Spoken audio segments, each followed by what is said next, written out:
నమస్తే, నేను Vamshi. Welcome to I News. మాజీ సీజీఐ జస్టిస్ డివై చంద్రచూడ్ పేరు ఇప్పుడు అంతర్జాతీయంగా హాట్ టాపిక్ గా మారింది. రష్యా ఉక్రెయిన్ మధ్య నడుస్తున్న భారీ ఆర్థిక వివాదంలో రష్యా తరపున ఆర్బిట్రేటర్ గా చంద్రచూడ్ ను ఎంపిక చేసినట్లు రిపోర్టులు చెబుతున్నాయి. ఉక్రెయిన్ ప్రభుత్వానికి చెందిన ఓస్టాడ్ బ్యాంక్ ఈ కేసు వేసింది. అసలు ఈ వివాదం ఏంటి, చంద్రచూడ్ కు అప్పగించిన బాధ్యత ఏంటి, ఈ కేసు వెనుక ఉన్న అసలు కథేంటో చూద్దాం.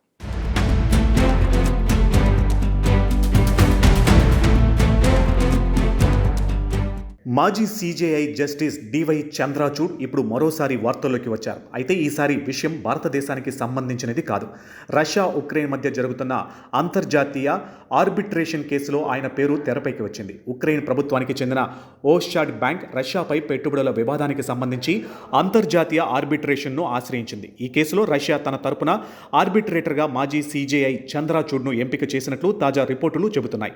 ఈ వివాదం ఉక్రెయిన్లోని డోనాట్స్కో, లుహాన్స్క్, కెర్సాన్, జపోరుజియా ప్రాంతాలలో ఓస్టాడ్ బ్యాంకుకు ఉన్న ఆస్తులు, వ్యాపార కార్యకలాపాలకు సంబంధించినది. 2022లో రష్యా యుద్ధం మొదలైన తరువాత ఈ ప్రాంతాలలో తమ ఆస్తులు, కార్యకలాపాలకు భారీ నష్టం జరిగిందని ఓస్టాడ్ బ్యాంక్ చెబుతుంది. ఈ నష్టానికి పరిహారం కోరుతూ బ్యాంక్ రష్యాపై ఈ కేసు వేసింది. ఈ కేసు రష్యా ఉక్రెయిన్ మధ్య 1998లో కుదిరిన ద్వైపాక్షిక పెట్టుబడి ఒప్పందం కింద నడుస్తుంది. ఇక్కడ ఆర్బిట్రేటర్ అంటే ఏంటనేది కూడా ఒకసారి అర్థం చేసుకోవాలి. చంద్రచూడ్ రష్యా తరపున లాయర్గా వాదించబోవడం లేదు. 3 సభ్యులతో ఉండే ఆర్బిట్రల్ ట్రిబ్యునల్లో ఒక సభ్యుడిగా ఉంటారు. ఇరుపక్షాల వాదనలు, ఆధారాలను పరిశీలించి కేసులో నిర్ణయం తీసుకునే ప్రక్రియలో భాగమవుతారు. ఈ ట్రిబ్యునల్కు కోస్టారికాకు చెందిన డయాలా జిమెనెజ్ అధ్యక్షత వహించనున్నట్లు రిపోర్టులు చెబుతున్నాయి. ఆమెను ఇరుపక్షాలు కలిసి ఎంపిక చేసినట్లు సమాచారం.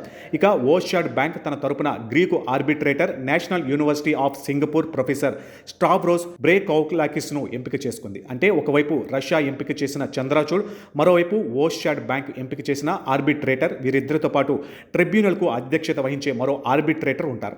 రష్యా నుంచి గతంలో కూడా కొన్ని ఆర్బిట్రేషన్ వ్యవహారాలలో చంద్రచూడ్ను సంప్రదించినట్లు సమాచారం. అయితే వింటర్షాల్ డియా, ఉక్రెయిన్ నెర్గోకు సంబంధించిన వేరువేరు కేసుల్లో రష్యా తరపున వ్యవహరించాలంటూ వచ్చిన ప్రతిపాదనలను ఆయన గతంలో తిరస్కరించినట్లు రిపోర్టులు చెబుతున్నాయి.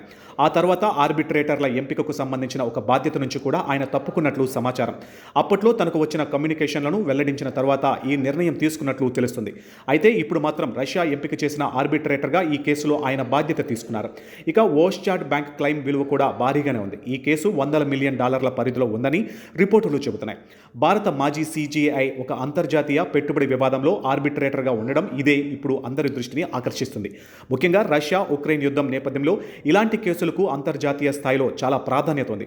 $100 మిలియన్ క్లెయిమ్, 4 ఉక్రెయిన్ ప్రాంతాలలోని ఆస్తులు, 1998 పెట్టుబడి ఒప్పందం, 3 సభ్యులతో ఆర్బిట్రల్ ట్రిబ్యునల్. ఇప్పుడు ఈ కేసులో చివరికి ఏ నిర్ణయం వస్తుంది?